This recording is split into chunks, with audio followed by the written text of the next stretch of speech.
Hello everyone, welcome to In Between Homes with Lucy. And today I have the amazing guest, and it's a dear friend, I can say, a dear friend, also a past client, but an amazing person that I would love you guys to meet is Mónica Bitar, and she's from Colombia.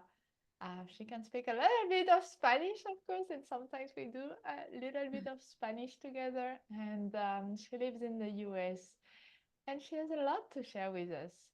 So maybe tell us, Monica, where is home for you?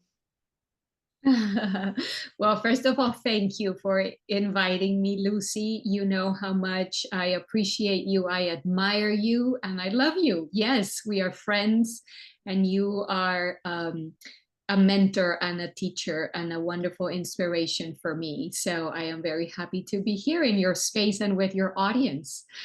Um, Home is wherever I am. Home is my heart. So I was born and raised in Colombia. I have lived in more than 7 countries around the world. And now I am very grateful to be living in a paradise in South Florida by the ocean. And all of those places have been home. And with all the inner work that I have done, I have managed to really confirm that home is in my heart and home is wherever I am. I love that. I love it. Resonate a lot. Tell us a little bit, maybe 10 years ago, how was your life? Where maybe you were on the globe, on the planet, and how, in which state you were? 10 years ago, I was living in New Zealand.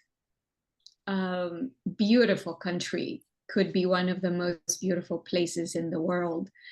And I had just resigned, like quit my diplomatic career. So I was a diplomat from the Colombian Foreign Service for almost 15 years, a little more than 13 years. Um, and then a series of events happened, especially related to health and well-being. So I made the hard decision to leave that world and that career. Um, and I moved to New Zealand, and I started there like a very deep transformation journey. I started practicing yoga and meditation. I started really deepening into my spiritual path. And I decided to not only practice it myself, but to become a teacher of all those, yeah, items. Or so I became a certified yoga teacher, a certified meditation teacher, and Reiki and Ayurveda lifestyle. And so my life just shifted drastically from decades of working for the government and for my country, which I loved doing. It's for what I prepared all my life, really, but then to work more towards my own well-being and the well-being of others. So a more holistic lifestyle, if you will.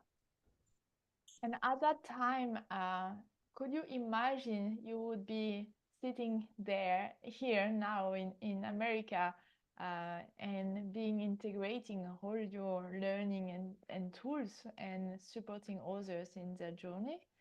Did you have a clear vision of what you wanted 10 years ago? You know, Not really. So life has been very unpredictable for me, Lucita. Sorry, I call you Lucita out of pure love. I know this is a more official space, but it is just out of love and friendship. Um, I so let me go back a little bit. Since I was maybe 14 years old, I knew that I wanted to become a diplomat from Colombia. I wanted to be in the international arena, and exchanging points of view and policies and negotiating and representing my country and all that. So that was a very clear plan. And I did all my studies, both in high school and at college, and then the diplomatic academy and all that, just to pursue that goal. So it was very clear. I had the panorama very clear in my mind, and it happened actually. And it happened, and it was a beautiful, successful career while it lasted. And then when I quit that and I decided to be on my own, to work for myself, to be free, I also entered into the unpredictability of life. So things started to be not so clear. I would have plans, but life had other plans. So what I learned very soon after that is to, yes, good to have plans and visions, but it's also important to know how to flow with life and how to accept what is thrown to you, learn from it, and keep showing up and keep moving, maybe with a little more flexibility. So to answer your question, back then, 10 years ago, I had no idea what I was going to be doing 10 years after, right? And same, if you ask me today where and how I'm going to be in 10 years, I'm going to be, I just can't tell you. I'm going to be serving others with my experience, my knowledge, and my love. I'm going to be taking good care, great care of myself and loving myself and enjoying life, most probably by the ocean somewhere, if not here. And other than that, I welcome life and I dance with it. I love everything you share, and it's so true because sometimes the hardest step to actually start, getting out of a very organized and structured job and, a life that it's all kind of designed for you and all the path was clear and you decided like, no, I want my freedom. And yeah, the path wasn't clear, but then you really show that you can make plans, but you have to stay in the flow and flexible. And this is an amazing advice to all the people listening today, because sometimes we want the clear path in front of us to actually go to the next chapter, to the next path. But the reality is, if you are waiting that moment, it never happened, right? And did you have times where you just thought like you have to give up and maybe go back to a job, or did you have those Oh thoughts? my goodness. Yes, so many times. Um, Absolutely. But Lucita, my commitment to myself and to my health and to my well-being um, was that I was going to protect my freedom at all costs. And it was, nothing wrong with having a job, nothing wrong with working for others or for causes that you really believe in. Absolutely. I did it for so many years. But for me, my path was very clear. The calling of my heart was I want freedom of movement and I want to work for myself. And it was a commitment and it was a promise that I made myself. So, yes, there had been moments of struggle and difficulty, um, but I never looked back. And here I am, doing the very best I can. Pushing and working on my two businesses so they can flourish. And yeah, I don't regret anything. It hasn't been the easiest path, as you know. We both, I think we share that. We both had the comfort and the beautiful possibilities that um, a fixed job offer. And we're also now loyal to the commitment we made with ourselves. So that, yeah. I love what you explain about the commitment you made to yourself. Mm.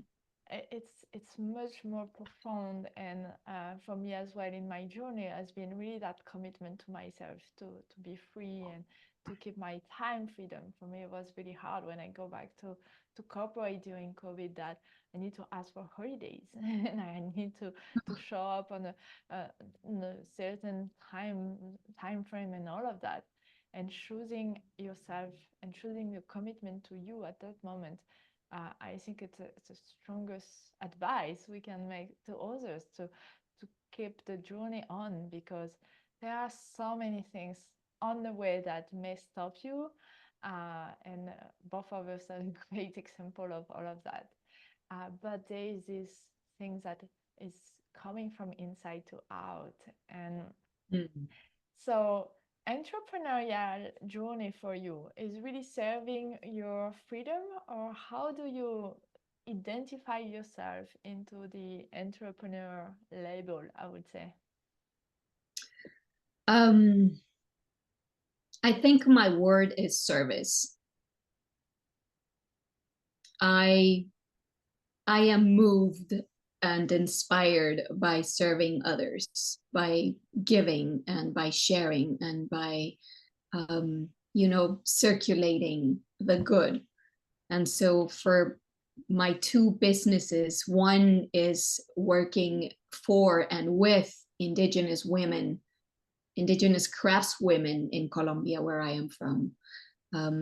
Fabulous, beautiful, wise, and talented women that create amazing handicrafts from ancestral tradition. Um, and at the same time live in very poor, very meager conditions. And the beauty is that they don't want charity, they don't want alms. What they want is opportunity and empowerment and access to markets. So that is what I have been doing, with all my respect and appreciation for them. So we have become like family, and it's this beautiful circle of giving and receiving. I bring to the clients in the United States beauty and quality and unique pieces.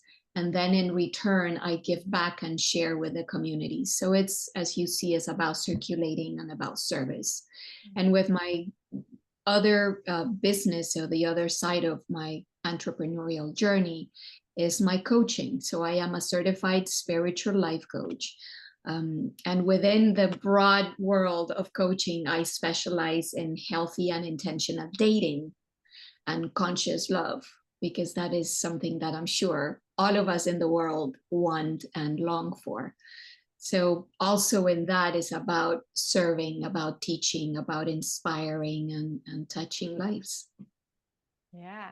Before we move to dating, I would have, what you mentioned about this indigenous woman is they don't want a charity, but they want opportunities. And I think it's often as women, we associate the fact that we reach out for help, or we don't actually reach out for help because we don't want charity, we don't want to feel weak.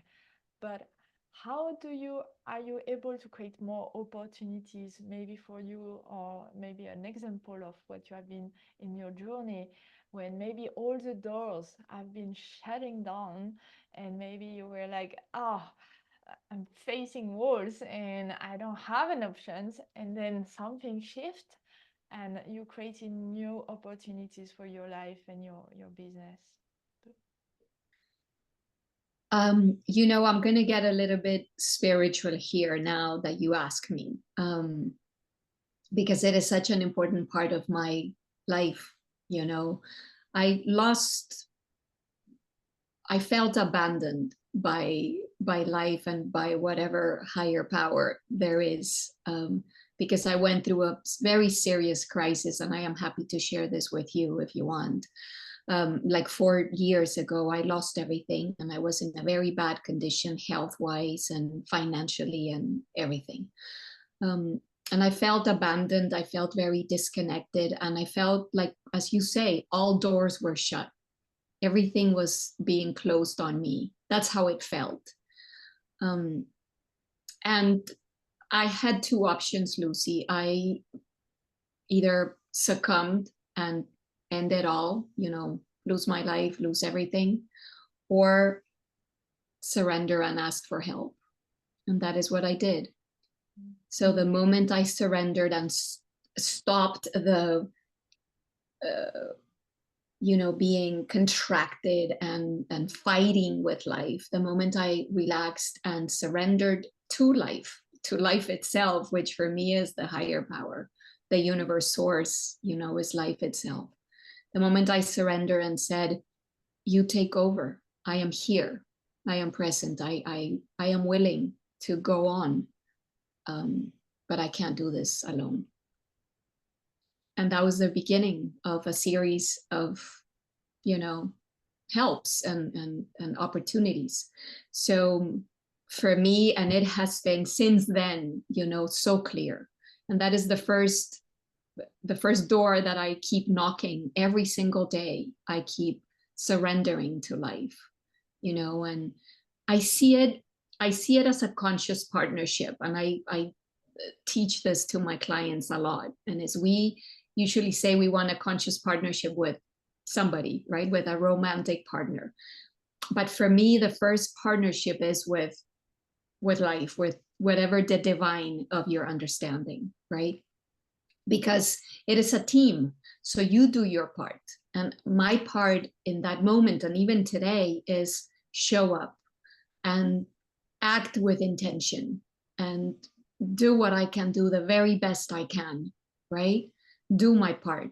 And then allow life and the universe to do their part.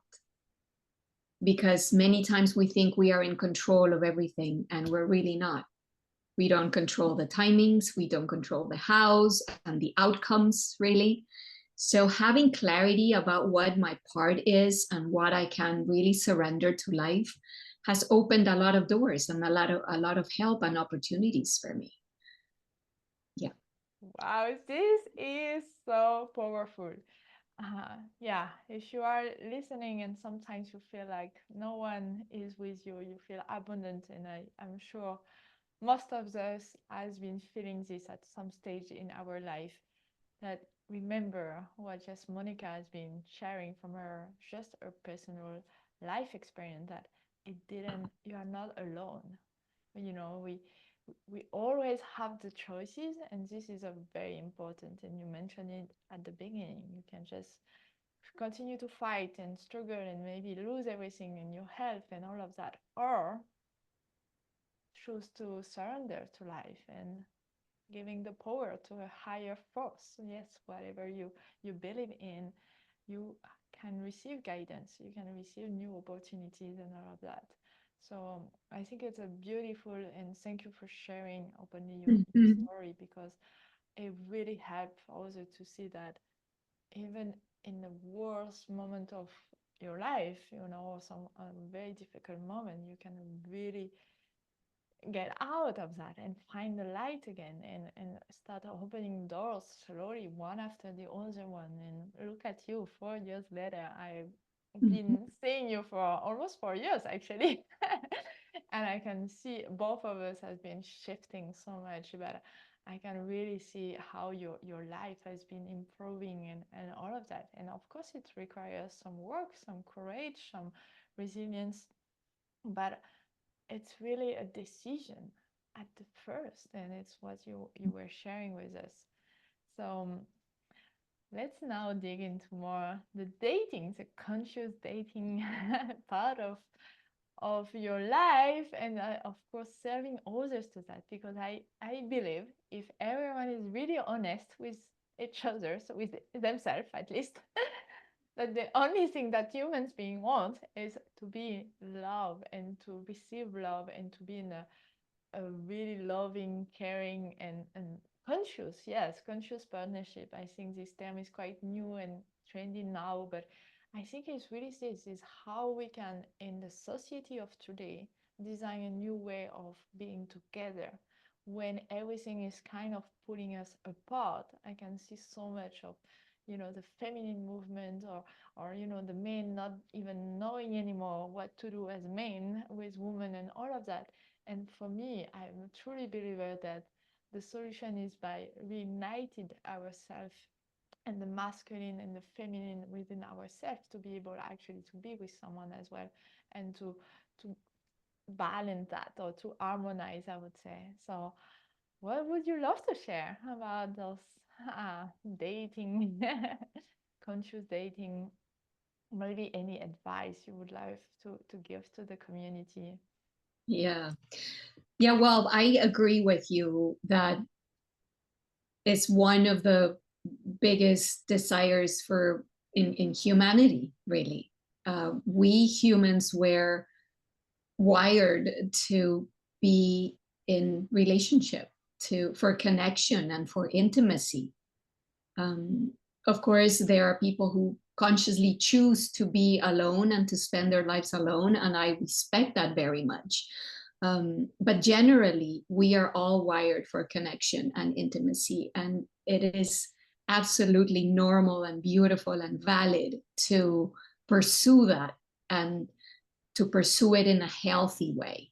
And that is really the core of my work and my message and my teaching, and is love can be healthy. Not only it can be, but it must be, because otherwise it just ends up consuming us and making us ill, you know.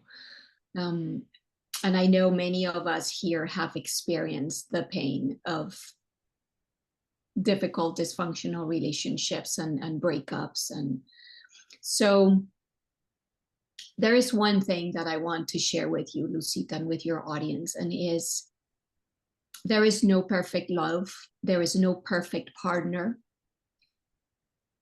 We are humanly imperfect, and we all carry. It doesn't matter the type of childhood that you had.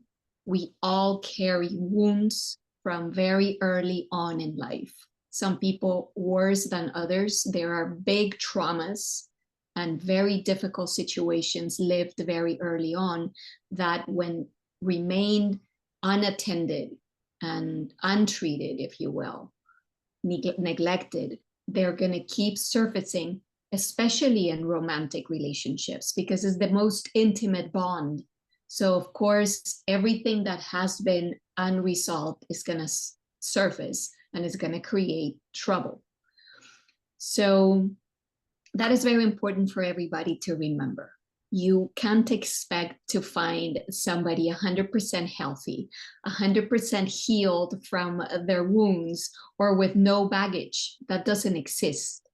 Now, what we all should pursue is to do our own inner work, our own inner healing of our wounds, to recognize we don't need to spend 25 years in psychotherapy to heal the childhood wounds, but we need to be aware of them.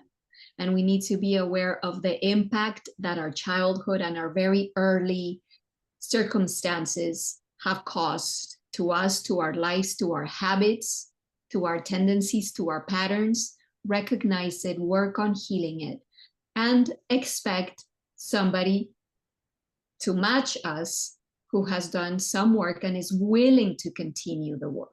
Now, that is conscious love. It's when two people that are very aware of their imperfections and that know that they have imperfections that they don't even know get together with the commitment and the willingness to continue working on themselves and in the couple. And then it can become a wonderful container, a beautiful healing container, when two people co-create healthy, co-create conscious, co-create true intimacy. Yeah. Wow. I have chills. I can feel like, I think for me, and probably a lot of people, we don't have an image of what is actually a healthy relationship. Right. And when you cannot really picture it, it's hard to kind of seeking it, So, so if I heard you well, you explained that it's really about this co-creation of two people who know they have wounds, like everyone has a luggage, and are ready to continue to heal and grow together. Anything Exactly. else to add to that picture of what is a healthy relationship? How do you feel in a healthy relationship? Yeah. So this is a crucial point, and you're very right. Most of us didn't grow up with a model, with a clear picture of what healthy love is.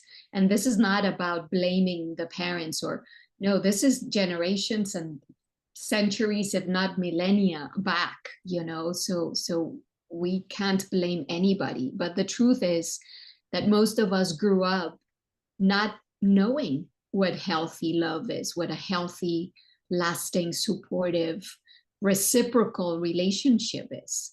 So, of course, because we didn't have the model growing up, we didn't know what to do in our own relationships. And most of us have experienced difficult, dysfunctional relationships, not to say toxic and very excruciating, painful, but it is normal. So we have to be very kind to ourselves as well. We didn't know better. And now your question is everything. How then, if we didn't have that model of healthy, how do we experience it then? How do we even know how it looks and feels like? Well, that is exactly the core of my work, and is you can create your own model of healthy. Wow, this is a good news. I think your Yes. phone is gonna ring because it's really this. Until you get the picture, you are not going to be able to reach that Exactly. things. You know, it's the same for everything. If you feel like your life should be by the sea until you decide that it's by the sea, you won't get there. So wherever the country, wherever you design, and I think for us, very international women, we have been designing first our life and then after all our, I would say, relationship. How do you think that as international and people living maybe in different cultures, how does it impact relationship? Do you have maybe at a personal level some impact into that or some experience that you would love to share with us? And some Yeah. potential advice for people who are more on the international scene now and mixing of cultures and all of that. Mm-hmm. Yeah. Yeah, absolutely. I do have personal experience. So I have had, because I have lived in so many different countries, I have had partners from many different countries and cultures. And there is, of course, there are always differences. And those differences can be um, a reason or a cause of separation, or they could be a cause for bigger unity and union and celebration, even. So that is where a conscious couple comes in. If there is consciousness, Lucy, if there is the willingness to work towards unity, then those apparent differences can really be a magnet. Mm. Um, Otherwise, it can really be difficult. What I always tell my clients is no matter where you are in the world, your values, your absolute yeses and your absolute nos are always going to be the same. Of Mm. course, there is the space in between, and there is always a possibility for flexibility, except when they are your non negotiables, and they apply everywhere. Mm. So, in my case, I am here in the United States. I am in a beautiful relationship now with a man from the United States. So we come from different upbringings, culture, society, religion, even totally different. But the core of our values, what we believe in, what is important for both, is very much alike. And that is part of the foundation of our relationship. So you don't have to be disloyal or disrespectful to your values or to your principles, to what is most important to you, because you're moving around or living in different places. Um, to honor that is going to be your first and most important responsibility. And then everything is going to fall into place. You're going to attract that you believe and what you put out there too. Wow.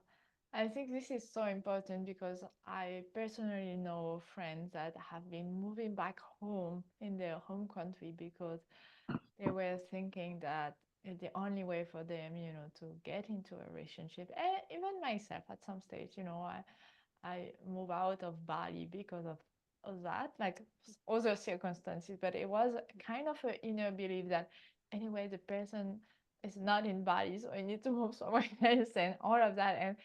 And we actually find excuses, I guess, or we look at something, you know, justifying where we don't have yet what we actually want and all of that instead of doing maybe the work and the focus on what you mentioned, the value. So yeah, go ahead. I'd like to add something there if you let me.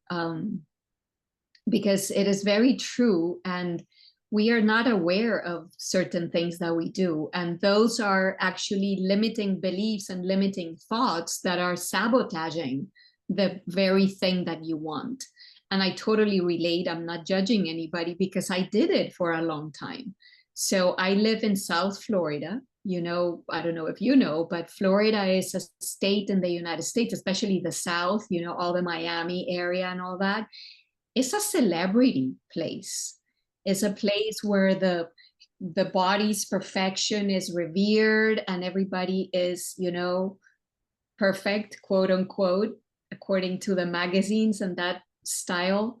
Um, Party, again, nothing wrong. I'm not criticizing that. That is many people's life, and I respect that. Very different though to my lifestyle. You know, I don't have a single plastic surgery in my body. I am super short.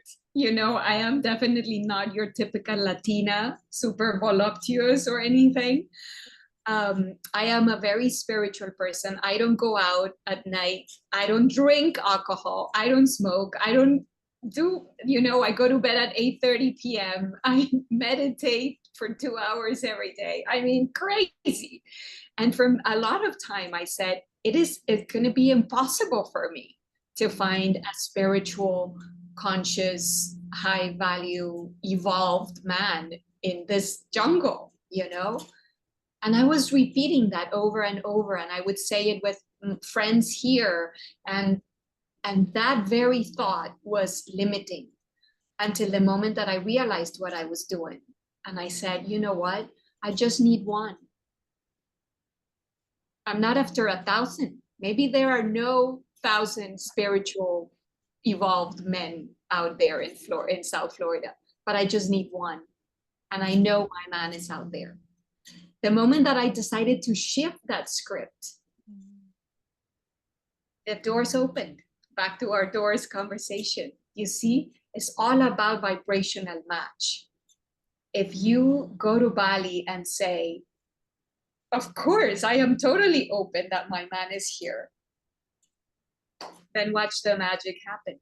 And of course, align all your actions and all your performance in the world to match that energy, right? I love that.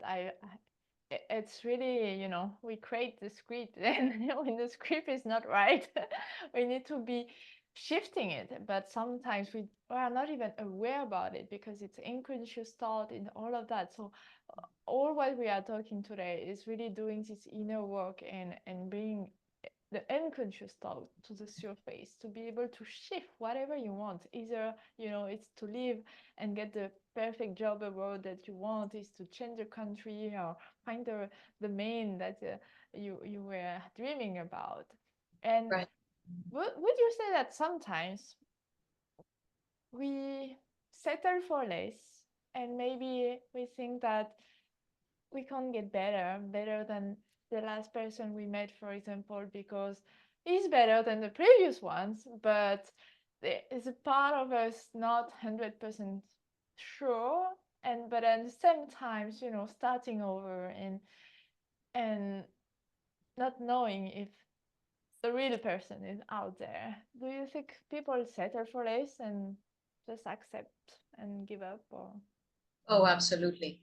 Absolutely. And that happens very often. And it is very sad because we don't need to settle for less. It is possible to not settle for less. It is possible to really find what matches you, what when you know we spend a lot of time thinking of about what we want in another, you know, characteristics that we want in another and all that. Now, also what I include in my coaching is to make sure that all those things that you're expecting from the other, you are willing to give them too, right? There has to be this reciprocity. So when you are so sure, when you have clarity about the things that you are and the things that you have to give to other, that gives you, that empowers you to really not settle for less than what matches what you are willing and ready to give. And when that matching happens, it is really wonderful, because then you're going to be mutually invested. Now, to get to that point, Lucy, there is some work that needs to be done. You know, I recently launched a series of sessions called Become the One to Attract the One.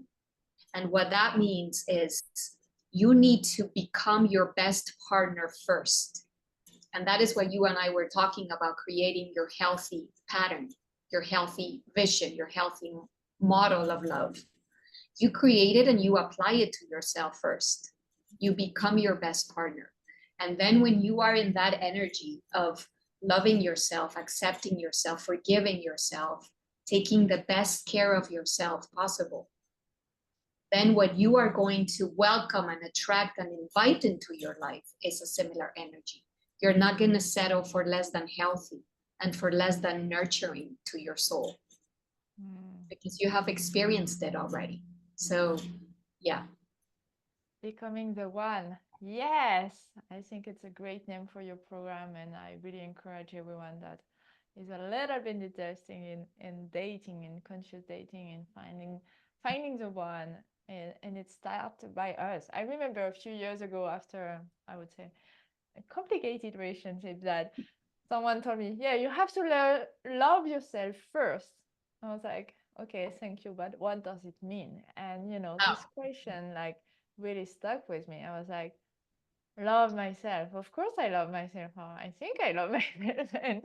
And you are like, okay, but it's actually becoming the one. And I think this is even more powerful and more aligned with energetically as well, magnetism, attracting the right person and all of that. So amazing.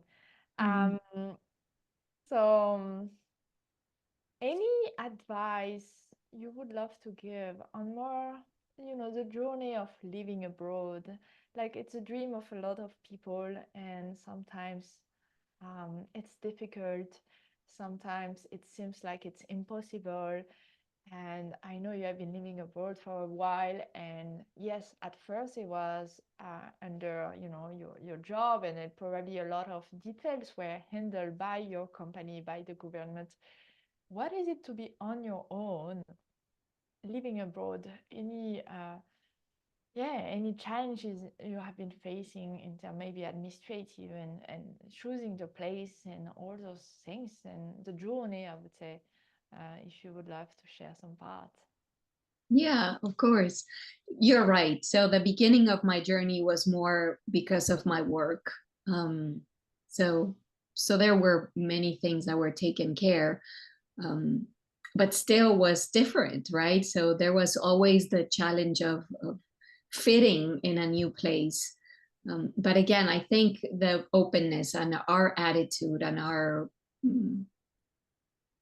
frequency really can make the difference. So I remember always just wanting to welcome the new culture, welcome the new country, and that made it just fabulous. I spent 5 years in Germany and absolutely loved it. And I lived in Paris for a while too, and it was fabulous. And so there was always the openness, right? The approaching the situation with curiosity and with a welcoming energy. Now, when it became to be on my own, of course, there is a lot of challenges. And I moved to the United States. I got married, and then I got divorced.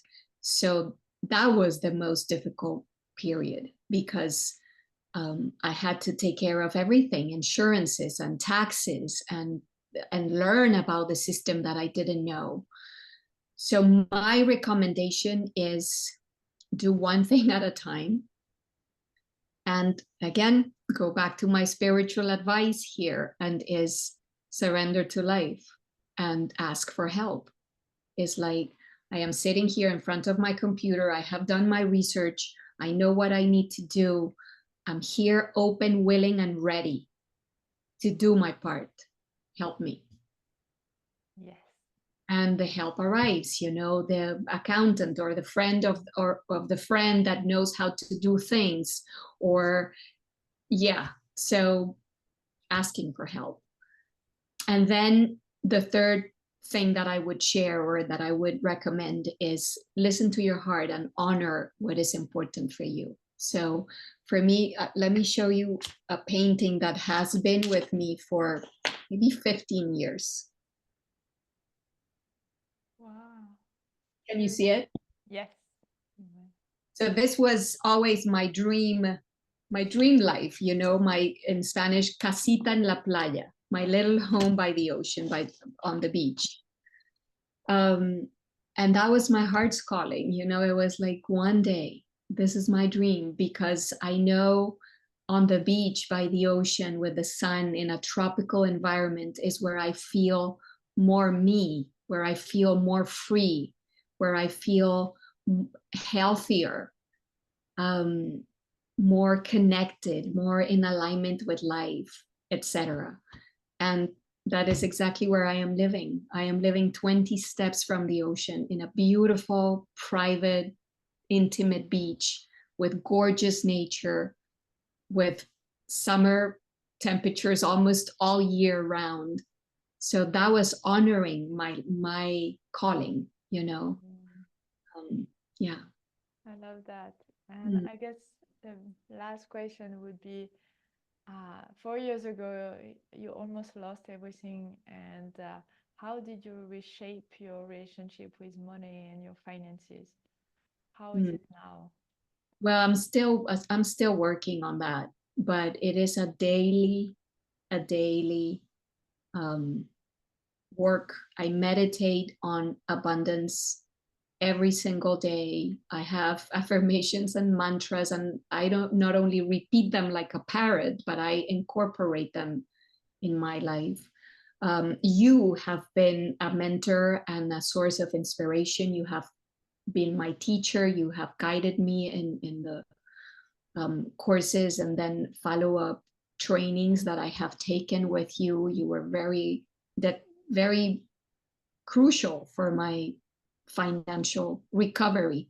And I'm still working on that. You know, yes, 4 years ago, I lost it all. I was left with nothing, nothing, nothing, nothing. And I had to start from scratch.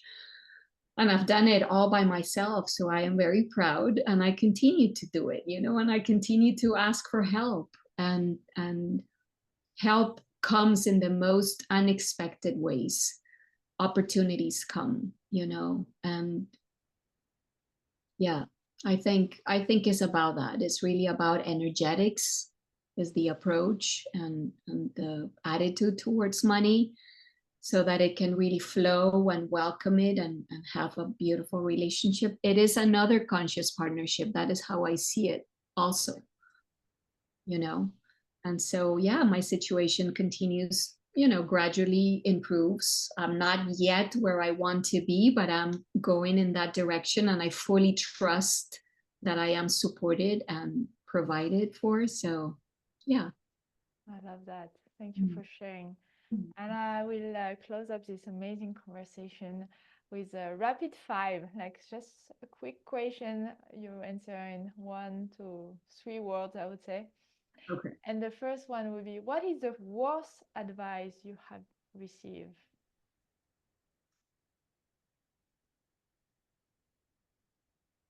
Hmm.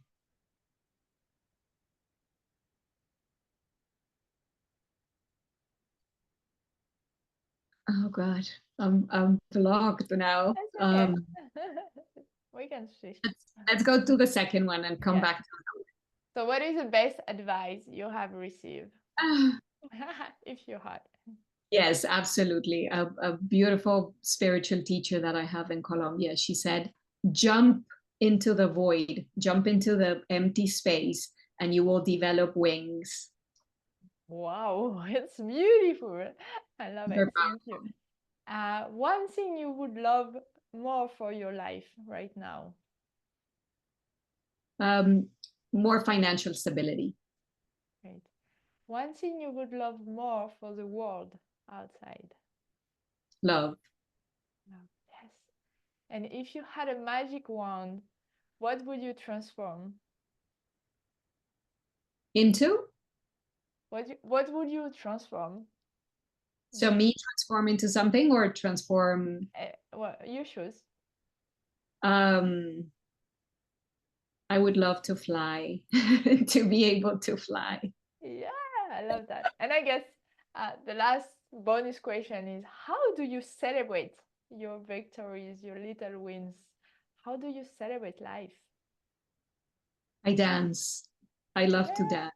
So I dance at home, I dance at the beach, I dance in my car, I dance in the shower, I dance. Thank you, Monica, and thank you everyone for listening today. And we see you next week. And have a beautiful day. It was almost like a dating coaching session, and I really enjoy. And I hope all of you have been listening deeply to all the advice we have just received from Monica, because I think they are gold. And I'd start now to implement them into your life and attracting, becoming the person that you want to attract. Thank you so much and have an amazing day, and talk to you soon.